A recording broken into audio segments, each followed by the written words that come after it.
There we go. Good morning, everyone. So my name is Jesse, and I am with Exploring by the Seat of Your Pants. For those joining us for the first time, we are all about bringing conservation, adventure, and science into classrooms around the world. We are really excited as after February, our entire month dedicated to women in science, we are into March. We've got some really exciting hangouts planned for you guys, and so thanks for joining us so early in the month. Right now, we've got 6 classes from across North America with us, so I want to give them a chance to do a bit of a shout out. We've got Miss Galeria's grade 6s in Brampton, Ontario. Hi, guys. Hey, they're there. They're excited, but they're distant. We've got Miss Creech's grade 5s in Freehold, New Jersey. Hi, guys. There we go. We've got Miss Snabel's grade 5s in Birmingham, Alabama.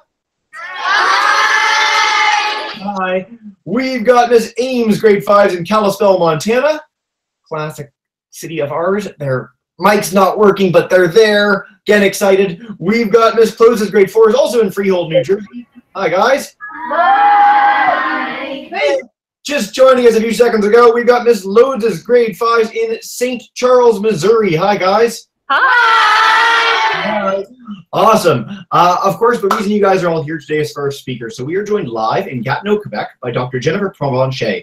Her work has taken her coast to coast to coast across Canada in pursuit of understanding how humans affect marine ecosystems, be that through climate change, pollution, fishing, shipping, all the things that we do to affect birds, fish, and other marine animals. So it's going to be very exciting to have her with us today for the second time. Without further ado, and with our 7 class, unmute. There we go. Thank you so much for joining us, Dr. Provencher, and take it away. Awesome. Can everyone hear me? Yes. Awesome. Okay. Well, this is very exciting. Thanks for joining in today. So my name is Dr. Jennifer Provencher, and I'm a scientist, and I work on birds, and I work on plastic. And it's actually really exciting. I grew up in Brampton, Ontario, which is where one of our classes is joining us from. So that's really, really exciting. All right. So I'm going to tell you a little bit about what I do. Let's see if I can work this technology well. Is that good? Can you guys see it? Not yet. Not yet. Sorry. All right.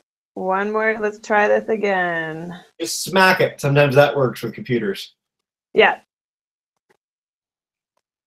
Okay. How does that look? You're almost there. We've got me now through your screen, and then when your PowerPoint's up, we'll be good. Do you see my PowerPoint? You're set. All right. All right. So everyone kind of knows what plastic pollution looks like. And so that's actually one of the things that I study. I study big kind of bottles and plastic pollution on the beaches. And then in the middle picture, I study all the little tiny bits that actually end up inside birds. And so you can imagine if you're a bird and you're looking for fish or zooplankton, sometimes you accidentally eat plastic. And then on the far right picture, that little tiny piece of plastic, it looks like a hair, that's a microfiber. And I actually study those a little bit. And I actually study that a little bit in poop, because when we actually find microplastics, we find it in the poop of the bird. So kind of all these different size ranges are the plastics that I look for. And so most of us think about plastic as an ocean problem. You probably heard of the Great Pacific Garbage Patch, or sometimes people talk about the plastic patch in the Pacific being so large, it's like the size of Texas, or another continent. And hopefully I'm going to talk a little bit about ocean plastic, but also talk about how it's not just a plastic, or it's not just an ocean problem, but it's actually all over the world, and not just in the middle of the ocean. And so one of the big things for us is that plastics, in the world of plastics, size matters. And so we have these kind of big pieces of plastic. So this would be, if you're walking down the street and you see a water bottle or something, that's what we call macroplastics. And so these are big pieces of plastic. And these are plastics that would affect things like whales or dolphins or seals. And we actually look inside some of these stomachs for plastics, and we find them. We find plastic bags inside of some of these really, really big species. I have a colleague who works in the Philippines, and he actually found a whale shark on the beach. And he found a plastic bottle kind of rammed up inside the gill. So this can affect really big animals. But we also have lots of smaller plastics. And so the plastics that I work on are some of these lower plastics. And so the plastics that I work on are some of these lower level plastics, or microplastics.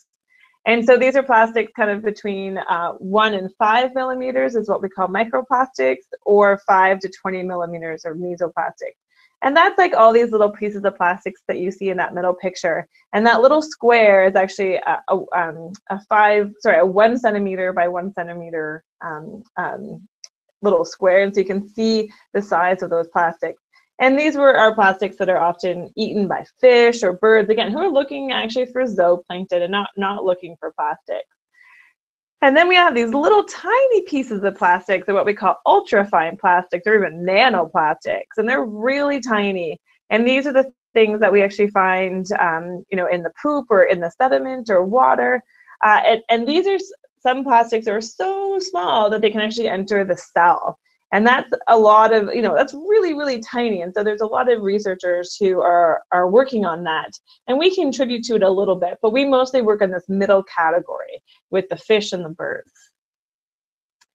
And so this is a model, or this is where we think, based on a whole bunch of different studies, where a lot of the plastics are in the ocean. So we're kind of looking at the middle of the Pacific Ocean in the center of the image, and you can see North America is to the right, Asia is to the left.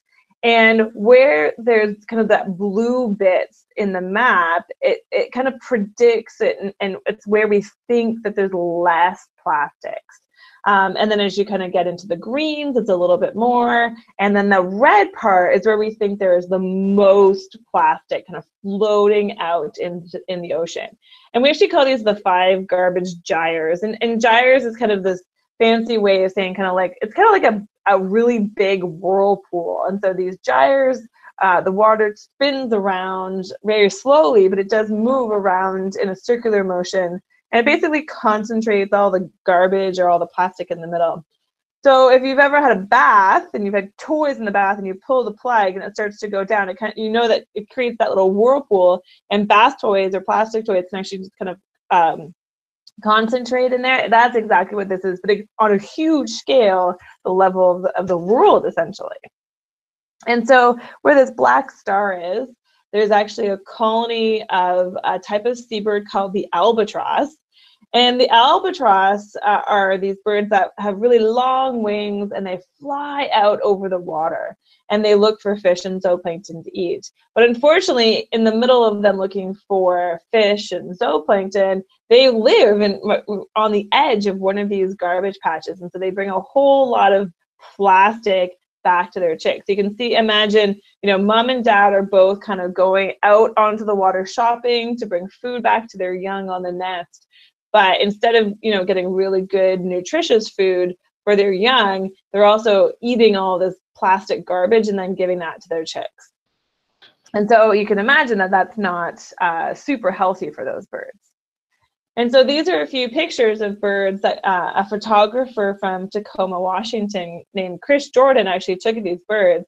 And so these are young birds that have basically eaten a lot of plastics just since they were born, and it was been given to them when their mom and dad bring back food. So you can see there's bottle caps in there. There's little pieces of plastic that we don't know where it comes from. Sometimes they find lighters in here. One of the birds actually has a ping pong ball inside of it. So you can imagine that these birds have a really full belly. It would be like having a Christmas holiday or a winter holiday where you eat so much food and you feel really, really full. You have to undo the top button of your pants a little bit, except that there's no nutrition. They're just full of the plastic. So they're full and yet undernourished at the same time. And one of the things that's really cool about plastics kind of accidentally falling into the oceans is actually in 1992, there was a big ship, a really big tanker ship, and it actually had all these rubber duckies on board. And the ship lost one of these big containers, and thousands and thousands of these rubber duckies, the exact same type of rubber ducky you would have in your bathtub, actually were set loose, and they floated all around. it was actually a very special kind of rubber ducky because it didn't have a hole in it. So, it was, most of us probably are familiar with the squeaky rubber duckies, but they're squeaky because they have a hole in the bottom. These ones don't. And so they didn't sink. They just kept floating and floating and floating. And so we know from this kind of accident that these rubber ducks, these plastic items, can actually exist in the ocean for a long time. And so the ship actually spilled this container in 1992, and even up to 2007, these rubber duckies were actually showing up on the coast of Europe. And so they traveled all the way around the Pacific, but they also went through the Arctic as well. And so when I first started working in science, I was really looking at diet. I was interested in what the birds were eating and what was in their stomach. And I quickly had to learn about marine plastics because in and amongst all the fish and the zooplankton, there were all these little bits of plastic. And so I had to learn about these two types of plastic. One is these industrial plastics, which is how all plastic starts its life. It's the plastics that go to the factory. And then after they go to the factory and get molded into these different items, they become these user plastics. And so you can see this rainbow display of user plastics on a beach. And so all of those different items are user plastics. Unfortunately, both industrial plastics, so these factory plastics, and user plastics, spill and kind of escape into the ocean. And it's been estimated that about 20 billion pounds of plastics enter the ocean each year. And unfortunately, if you're a bird or a whale or a turtle fish, living out in the ocean, these can actually end up in your stomach. And just to give you an idea, that means that we've estimated that basically a dump truck of plastic enters the oceans every minute. And so just since I've started talking, that means about 5 dump trucks of plastic have entered the ocean just while you and I are sitting here talking about them. And so this can be a really big problem if you're an animal that depends on eating things from the ocean. And so some of the work that I do is actually the ingestion of plastic by birds in Canada. And I work with partners in the US as well as Europe, and to try to figure out some of these patterns across North America and the North Atlantic as well. And so this is a bird, this is one of my favorite birds. It's called the northern fulmar, and they're very related. They're like the cousins of the albatross. And you can see there's a picture of the northern fulmar. They're kind of grayish most of the time. And then below it, that's actually a picture of all the plastic pieces that I found in one fulmar. And so you can imagine that that would be sitting inside its stomach, and it's trapped. It can't really go anywhere. These birds can't really throw it up, and they can't really pass it because they're just too big to leave the stomach.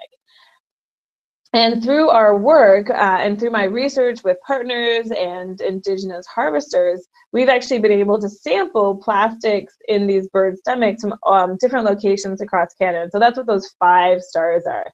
So you can see on the map that's North America, and in the non-breeding or the winter time, the birds hang out in the blue areas. And then in the summertime, during the breeding season, they hang out in those kind of rosy or orange areas. And so those are the areas where I primarily work. And the top stars, where up in the Arctic, is where I do a lot of my research. And it's on an island called Prince Leopold Island. And so actually I'm going to have a little bit of a test for you guys. So these are our 4 locations that we've actually been able to do some good sampling at. So there's Vancouver Island, which is out on the Pacific coast, very close to, off the coast of British Columbia and Washington State. We also have Prince Leopold Island, which is an island way up in the Northwest Passage or Lancaster Sound. The Labrador Sea is a space, is the area between Canada and Greenland. And then Sable Island is actually a very small island off the coast of Nova Scotia, where I used to live and do work. And it's a very small island, about 200 kilometers off the coast of Nova Scotia. And so there are these four areas. And I'm going to try to escape here and see if I can get you back All right, can you see me now? Almost. Almost. Just a second. Yeah. There you. Oh, yeah. It's almost you. It's a black screen. Okay. Image. There you go. Okay. Perfect. Okay. There we go. So your test is you got those 4 locations around Canada. And in these bags, what I have is I have 4 bags here. And this is the human equivalent of plastic that I found in one of the birds. So you can imagine that if I was a bird from one of those locations, this would be all the plastic that I would have in my stomach, right? So the same thing with you. I mean, you're probably a little bit shorter than I am, so you'd have a little bit less, but not much, right? So that would be all the plastics in one. So this is our biggest bag, right? This is number 1. We have a couple others. This is number 2. So there's another one of the sites. It would have this much plastic sitting in its stomach. And then we have number 3, which is, you know, a little bit less. And then there's this one here. It's kind of hard to see actually, but it's only a little bit piece of plastic. So there's very few pieces in there. And that would be the plastic sitting in my stomach. So what I want you to do is think about what site, I'll give you 2 questions. So what site on my map do you think the birds are that have this plastic? So the biggest amount of plastics, right? So if I was a bird from one of those locations, this would be my plastic. So where do you think the most plastics we find in the birds? And then the other one is where do we find the least amount of plastic? So if we have this small little tiny one, which of those 4 locations on my map do you think have these little tiny pieces? So they still have some plastics. They're not empty on average, but they just have these few little pieces. So what I'm going to do is I'm going to put up the map again. I'm going to get you to think about it. So these are your 2 options. Where does the big one go and where does the small one go? And I'm going to give you a minute just to talk amongst yourselves and see what you guys come up with, okay? So I'll put the map back up and I want you guys to think about which ones are those locations. Awesome. All right, cue Jeopardy theme music while you're doing that. Yes. Dun, dun, dun.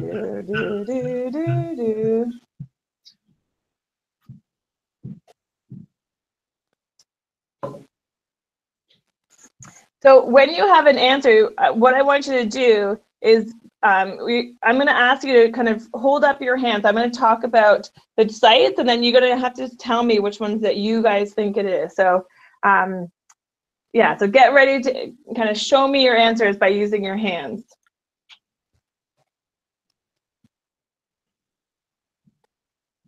All right. Okay, so I know that you guys could probably talk about this for a little bit longer, but I got to stay on time, so we're going to keep moving here. So I can't see you, but Jessie can. So Jessie's going to help me out a little bit here. So if you think that Vancouver Island had the most amount of plastics, I want you to raise your hand. Lots of hands, tons of hands. Okay. Yeah. Does anyone think Prince Leopold Island had the most? No. Oh, like one kid, 2 kids maybe. Okay. Labrador Sea. Anyone think Labrador Sea is the most plastics? A couple of hands, not very many. Okay. Sable Island. Anyone who thinks Sable Island's the most? More. So Vancouver's okay. the most. Vancouver's the most. That was the biggest pick for number 1. Okay. So I'm going to tell you that okay, well, actually, let's do the smallest. So now we have the smallest amount. Let's do the same order. So Vancouver Island. Put up your hand if you think Vancouver Island had the smallest amount of plastic. No hands. Prince Leopold Island? A few. Oh, no, more. Quite a few. Okay. Okay. Like half the classes, yeah. Okay, good. Labrador Sea. Anyone think Labrador Sea had the least? A few, little less than Prince Leopold. Okay, Sable Island? Lots, actually. A surprising. Ah, interesting. Hey. All right, well, here are the answers that I think it's going to surprise most of you. So we actually have, Sable Island has the most plastics, the heaviest amount of plastic. So that really big one, that actually is the human equivalent of plastics from birds from Sable Island. Vancouver Island is number 2. And then Prince Leopold Island, most people get this one right, with the least amount of plastic. So it's the highest up in the Arctic, and it's the furthest away from major cities. And so by looking at seabirds in the same way in all of these locations, we can actually really look at some of these patterns, which helps us understand where plastics is coming from and help us to figure out some solutions as well. And so there's this game that my colleagues here at Environment and Climate Change Canada have actually put together. And again, I'm going to try to switch over here and actually play the game or show you how to do it. So if you go to, and I can share the link, it's called Climate Kids. They've developed this new game called Plastics in Ocean. And so just like in real life, if we choose one of the animals to then go through the sea, it tells you a little bit about these animals. This one's the leatherback turtle, and actually it can be up to 900 kilograms, which is kind of like the size of a small car. And as these animals go through the oceans, just like the animals in the game, they come across these items. So you can see there's a candy wrapper there. Well, we don't want that, but we want to try recycling. But then we want to get out. Oh, Jennifer, you're muting yourself. Uh-oh, I'm mute. Can you hear me now? Okay. You're unmuted. So, perfect. And so what we can see here is you can play this game, and just like in real life, you have to dodge nets. And so these fishing nets are actually one of the biggest challenges for birds and turtles in the ocean. And so that's one of the things that you can do to actually learn about all these different types of plastics. And just like in real life, there's some things that are plastics and some things that are not plastics. And so in this picture, this is actually work that one of my students did. Her name was Sahar Saif, and she actually looked inside the stomachs of gulls. And so gulls are one of those animals that, we kind of see in parking lots, and they, they eat all kinds of things. So when she opened it up, it wasn't surprising to see these types of things inside. So this picture actually is all of those plastic and all of the litter found inside one gull species, and one gull individual.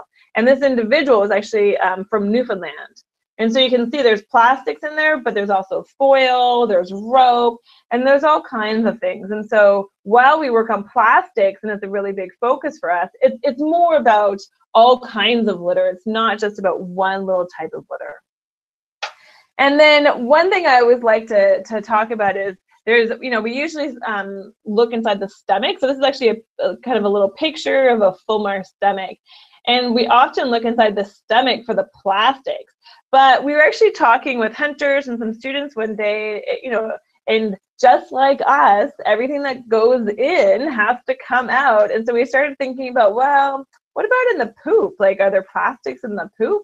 And so we actually took a little poop sample from these birds when we were dissecting them, just at the very little end of their stomach, essentially. And on the right-hand side, you can see all the little fibers. Those are pictures of fibers that we actually found inside the poop of the bird. And so not only are the birds ingesting the plastics and sitting in their stomach, they're also pooping it out as well. And then the last thing that I work on, and that I just want to talk a little bit about, is that these plastics, when they're sitting inside the stomach, they can not feel good. You can imagine it must hurt for the birds. But one of the things that we're really interested in learning about is how the chemicals actually kind of leave the plastics once they're in the bird stomachs. And so we're really interested in so if you have plastic sitting in your stomach, does that actually affect you? Is it not good for your health? And so this I actually like to show because it's a bit of a these are some of the types of data that we get. So when we're working on research projects, sometimes we're looking for questions that are kind of yes or no questions.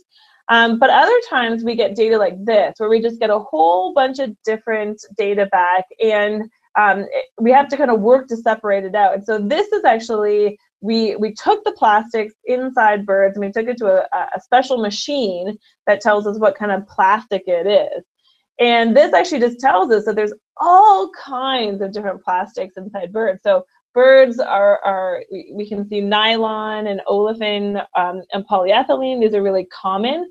And these are really common single-use items. Polyethylene is usually the type of plastic that we get in kind of single-use food containers. And so we see a lot of these in birds.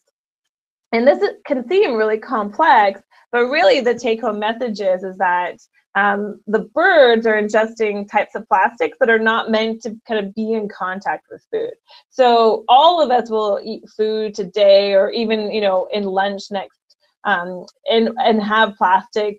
But those, it's really important to know that those are food grade plastics. So it's specific plastic made and designed to actually, you know, touch plastic or touch food and not have any chemicals come off in the food. But what's happening with the birds is they're eating all kinds of plastic. And that means they could be exposed to this cocktail of chemical contaminants. And so that's one of the things that we work on in my lab, is trying to figure that out and what it looks like. Okay, so hopefully you know a little bit more about plastic pollutions, and we've really focused our work on the oceans and birds, because that's what I work on. But there is plastic in the ocean, or sorry, in the lakes as well. And so this is actually my friend Chelsea Rockman. She's a professor at the University of Toronto, and she has studied plastic pollution in fish, both in the Pacific Ocean and in the Great Lakes. And so I have this is the last question I have for you guys, and you guys are gonna think about it. So she samples fish in the middle of the Pacific looking for pollution, and she samples fish in the Great Lakes looking for pollution. And so the question I want you guys to think about is, you know, if she samples 10 fish in the middle of the Pacific, how many do you think have microplastics in their stomachs? And then if she does the same type of sampling in the Great Lakes and takes 10 fish from the Great Lakes, how many do you think that of those have microplastics in their stomachs? So again, I'm just going to give you a minute just to think about them for yourself. And again, I'm going to ask you to show me using your hands, you know, how many in 10? Is it, you know, is it all? Is it 0? Is it 5? From these two different locations. So I'll give you 1 minute to think about it, and then I'm going to ask you to, again, show me your answers on your hands. Awesome. While you guys are thinking of that too, I want to note the Climate Kids website. I will pass that to you guys all in a link when we're done, so if you're keen to learn more. And we've also done a hangout with Chelsea Rockman before as well, so I could pass you the link to that as well, because they all live on YouTube. So if you're keen to learn more, oceans, lakes, what the Government of Canada is highlighting, we'll share that with you guys so you can follow up after, which is great. Perfect. Right.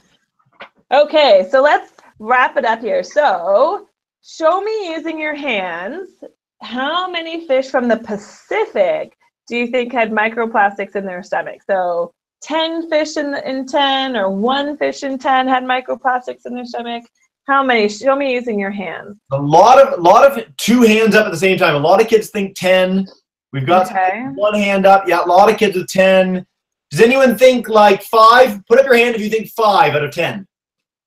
Everyone went down. Okay. Okay, so they think a lot. Okay, now same question, but it's actually Lake Ontario, so where she works, so the Great Lakes. So show me on your hands, on your fingers, how many in 10 fish do you think have microplastics in their stomach? We've got 6s, we've got 5s, we've got 8, 9. I see it's still high, so everyone's pretty much over 5. We got 6, yeah, so 6 to 8 sort of thing there, and then we got 10 for the ocean. So people think there's more in the oceans than there is in the lakes.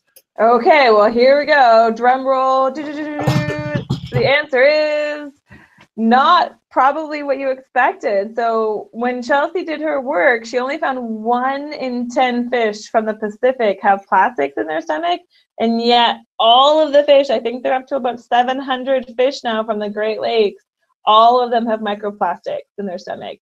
And so while we know a lot more about microplastics in the oceans and how they move, the Great Lakes, and all lakes for that matter, all lakes are, the more we look, the more we are finding that they have high levels of plastic pollution. And so this is an area that Chelsea and many others are really starting to look at. And I think it's important to just kind of think about, especially with our, you know, as we think about the future research that needs to be done in future science, is that often the more we look, the more questions that we have. And that's it. Thanks, guys, for listening today. Yeah, great, guys. Thanks for the participation. I love all the hands going up. That's awesome for class participation. So yeah, we're going to dive right into questions, guys. I know we've got a few groups watching on YouTube live as well, so if you guys want to type in questions, I will pass them on to Dr. Provencher. But let's start with Miss Scalaria's class. If you guys have a first question to kick us off, go right ahead. Questions was it does any okay take turns go into down on the chairs and ask questions Mad rush to the computer. Okay. You see if there's Mrs. Yep, go ahead, guys. Okay, 1 second. The mic is off. It's on. Mike's on. You're good. Go. Good. How will polar bears survive with not a lot of ice to walk on? We went. Yeah. The polar bears, okay. Yeah, it's okay. We can do it. So polar bears are actually one of the best swimmers. And so they need polar bears often need ice to go hunting, and it's really important for them as well, but they're really good swimmers. And so polar bears need the ice mostly for hunting, but not so much walking. They actually can swim around, and they can swim very long distances. They can probably outswim most of us very, very quickly. But the important thing is for sure is that they do need the ice for hunting. And so we do need, if we want to conserve polar bears and make sure that they have a place to live, for sure, we need to figure out how to reduce climate change and preserve Arctic sea ice. Yeah. For that class too, if you guys are interested, send me an email when we're done, as we do several hangouts with a polar bear researcher who has more insight on that. But great question. All right, Miss Creech's class, if you guys have a question. Yes, we do. Come on up.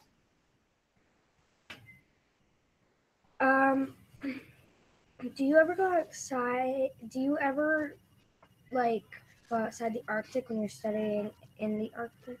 Yeah. Do you ever? Yeah. So any research in the Arctic, Dr. Provencher?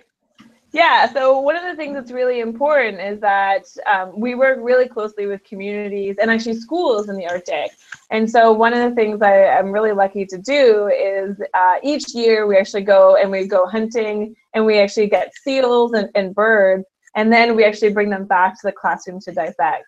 And so I have very, very lucky to go to the Arctic, and sometimes I even go to the Arctic and do work in February when it's winter.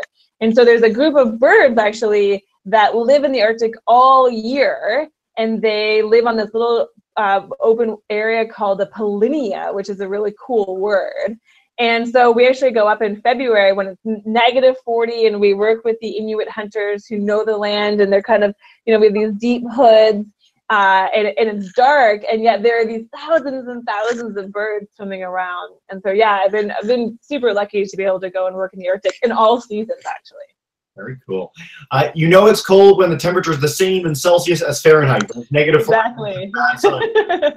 All right, let's go to Mrs. Close's class. Let's come on up, guys. Hi. Hi. See. All right, get up nice and close. Okay. How does all the litter that the birds eat now weigh them down from flying?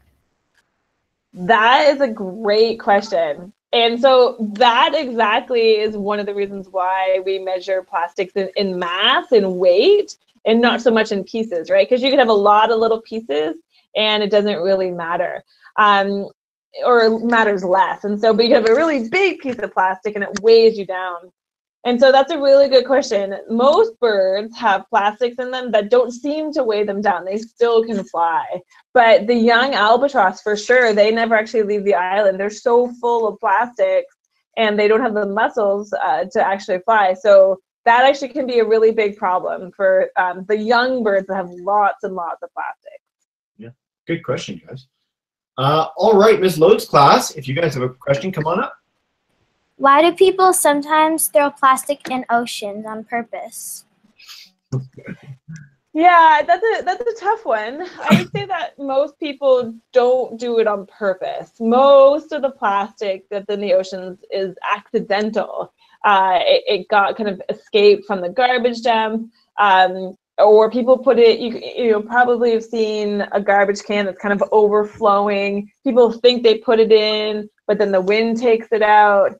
And so I don't think that most people do it on purpose, but I do think that people use plastics and then they put them in the garbage can and then they don't think about it. And so that's what I hope more and more people will do. So it's about, there is, a small portion of people who might litter, and that's not good. But I think the bigger problem and the bigger thing that we can all do together is actually, if you're going to use a piece of plastic, make sure it goes into the recycling, make sure it can be recycled in your area. And if it can't be recycled, maybe we don't need to take it. And so really thinking about that, because most of the plastic's not put there on purpose, actually. Excellent. All right, Miss Ames's group, come on up, guys. Is bigger plastic more harmful than smaller plastic? That's a great question. It depends. If you're the size of a whale, a little tiny piece of the plastic, if you eat it, probably goes in and then just gets pooped out the other side. So it's probably not a big deal. But if you're a plankton, if you're really tiny and you eat that piece of plastic and it can get stuck in your gut, then that's a big deal. So you can imagine that, it depends on how big you are. For whales, it's the bigger pieces of plastic that are the problem. And then for animals that get smaller and smaller and smaller, it's those smaller pieces for sure. Yeah. Certainly the smaller the plastic is, the harder it is to clean up. And so that's a really big challenge. It's easy to pick up bottles. It's a lot more difficult to pick up a whole bunch of pieces of plastic inside sand. One of the key threads in your presentation was that plastic, regardless of size, is bad in a variety of ways, and we're still just learning about how that impacts animals all around the world. Yeah, exactly. So you can imagine that if you're big, big plastic is bad. If you're small, small plastic's bad. All right, we had a 7th class join us just before we got underway. So Miss Gerhardy's class, grade 7s in Brampton, if you guys have a question, go for it. Go. Which fish is normally the fish that you guys sample when you guys are doing your research? Yeah, that's a really great question, and it depends. So in some places they sample things called myctophids, which are really deep fish, and if they're interested in figuring out plastics at depth, they use those. In my research, we do a lot of Arctic cod and capelin, and we sample those species because those are the species that are bird food. And so I'm interested to know if the birds are eating the plastic directly, or are they eating plastic inside fish? And so I do, they're called capelin and Arctic cod. But then we also have a project this summer that is working with Arctic char, which is like a salmon of the north. And we're working with fishers, Inuit fishers, that are collecting char for eating and for selling. And we're going to work with them to see what plastics are in their stomach. So the really cool thing about research is that there's not one right answer or one right species. It really just depends on what you're interested in. And people are interested in different questions, which is why there's such a good variety of science and understanding as we kind of fit it all together. Outstanding. And then our 7th class, so Miss Nable's class, come on up. What technology do you use to help the birds? Ooh. Wow, that's a good question. So from a plastics perspective, it's really hard. We're still trying to figuring out what the problem is. And so we don't have a lot of technology right now. But there is lots of technology that we use to help the birds in other ways. And so there's some technology that I actually work with fishing boats. And so you can imagine fishing boats are going out and getting fish, but they accidentally catch seabirds sometimes. And so we actually work with the industry to figure out different types of technology. And it can be really complex technology to try to scare the birds away from the fishing lines, but it also can be really simple. So for an example, a really technical one, the birds want to get the fish that's on the hooks, and so they actually have special weights that they put on the hooks that weigh them down, so they drop really fast and the birds can't get them. And that's, you know, it's a pretty complex technology to make it all work.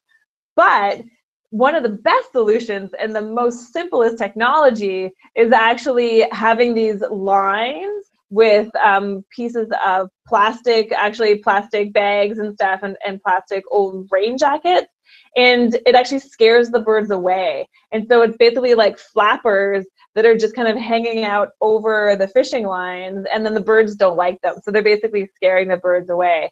And so sometimes, again, you have to figure out what the right fit is. It could be really technical, and that might help the birds, but sometimes the easiest solution and very simple technology is actually the most efficient. And so we use technology in all kinds of ways, but we have to figure out what the best technology for this problem is. All right. Unfortunately, I know that some classes are leaving for a new period soon or for lunch soon. So what I want to do, instead of doing a whole round of questions, Dr. Provencher, is there a place where students can ask questions, be it of you yourself or the government or anywhere they can learn more? Yeah, so the Climate Kids website is a great place to go and learn more questions. The other place is there are many scientists who actually are on Twitter and Facebook, and so you can always find us there to ask more questions for sure. Excellent. And before we wrap up, is there any way that classes, one of the questions I always like when it comes to marine plastics is, what can kids do? What can these classes do to prevent plastics from getting in the ocean, to help educate others? Anything you'd recommend?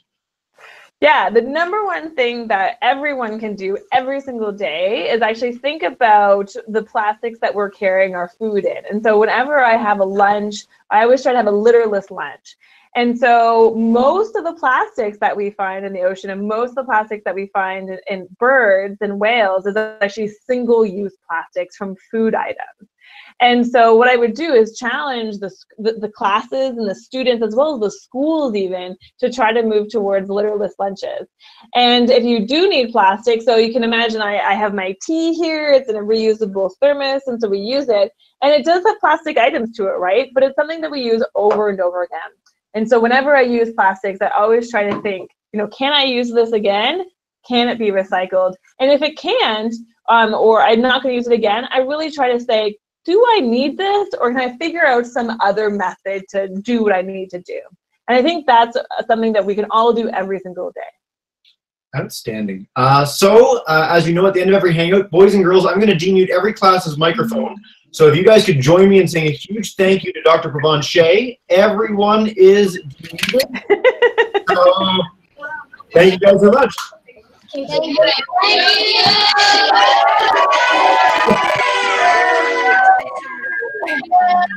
Awesome, guys. So guys, I'll pass along all that information, as I said, in an email when we're done. Dr. Provencher, that was great. Thank you so much for joining us today. Have a good day, everyone. Thank you.